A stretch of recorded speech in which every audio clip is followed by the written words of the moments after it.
मदद करने के लिए तैयार हूं।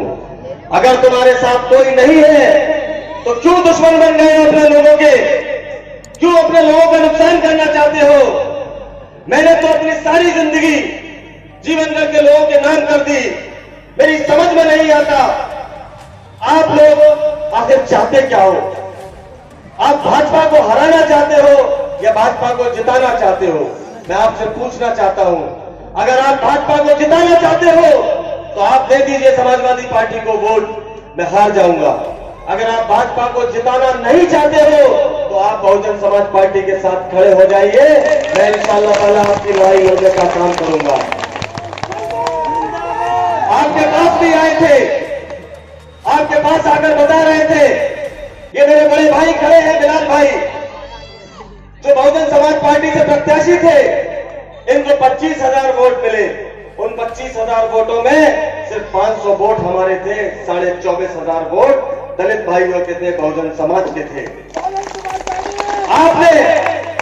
आदमी की मदद जाने बगैर, आदमी की सोच जाने बगैर आपने अनाथों की तरह भारतीय जनता पार्टी के डर से समाजवादी पार्टी को वोट कर दिया। अगर वो सारा वोट आपने बिलाल भाई को दे दिया होता तो बिलाल भाई आपके बीच विधायक बनकर आपकी खिदमत करने का काम कर रहे होते। कोई एक इंसान बता दे जिसको आपने 1,02,000 वोट दिए, अगर उसने किसी शख्स की मदद की हो, किसी का साथ दिया हो, किसी की परेशानी में उसके साथ खड़ा रहा हो, तो मैं आज ही इसी मंच से ऐलान करता हूं कि मैं चुनाव मैदान से हटने के लिए तैयार हूं। जब किसी की कोई मदद थी ही नहीं, कोई साथ किसी का दिया ही नहीं, किसी के काम आया ही नहीं, तो आपकी ऐसी कौन सी मजबूरी थी? आपने अपने इस भाई की कुर्बानी दे दी और समाजवादी पार्टी को वोट दे दिया।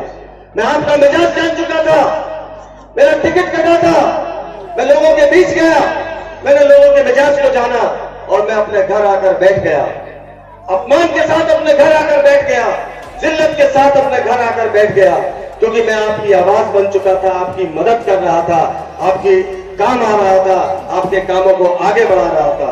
अगर मैं ऐसा नहीं कर रहा था तो आप बता दीजिए, कोई एक नाम बता दीजिए जिसने आपके लिए एम्बुलेंस चलाई हो, कोई एक नाम बता दीजिए जिसने आपके लिए प्याऊ लगाए हो, कोई एक नाम बता दीजिए जिसने आपके लिए राशन बांटा हो, कोई एक नाम बता दीजिए जिसने आपके लिए ऑक्सीजन बांटी हो, कोई एक नाम बता दीजिए जिसने गरीब कमजोर बेसहारा लोगों के लिए रजाई और कंबल बांटे हो, कोई एक नाम बता दीजिए जिसने मस्जिदों में आपकी सहूलियत के लिए डीप फ्रीजर रखवाए हो। जब कोई नाम नहीं है तो भाई नाम क्यों भारतीय जनता पार्टी के आप मदद करने का काम कर रहे हो? अगर उनके पास कुछ था, मौका था, वो बताते हैं कि मैं ये कर दूंगा, मैं वो कर दूंगा, मैं फला काम कर दूंगा, फला काम ऐसा करा दूंगा, तो मेरे भाई मैं आपसे पूछना चाहता हूं, अगर वो सब कुछ करा सकते थे, उनके पास तो मौका भी था, वो सरकार में भी रहे हैं, तो उन्होंने कोई काम ऐसा क्यों नहीं कराया जो लोगों की मदद हो जाती? क्यों नहीं बनाया जीवनगढ़ में अस्पताल? क्यों नहीं बनाया जीवनगढ़ में हमारी बहन बेटियों के लिए कॉलेज? क्यों नहीं बनाया जीवनगढ़ के लोगों के लिए बेहतर स्कूल? क्यों नहीं किया उन्होंने कोई ऐसा काम जिसमें आदमी की सीधी मदद हो सके? जब नहीं किया, जब मौका था, आज ना आपके हालात हैं, ना आपके समीकरण पक्ष में है, तो आप झूठ बोलकर, रो पीट कर क्यों कौम का नुकसान करने पे तुले हुए हैं? क्यों बर्बाद करना चाहते हैं लोगों को? अगर आप आज भी नहीं समझोगे तो बहुत पछताना होगा।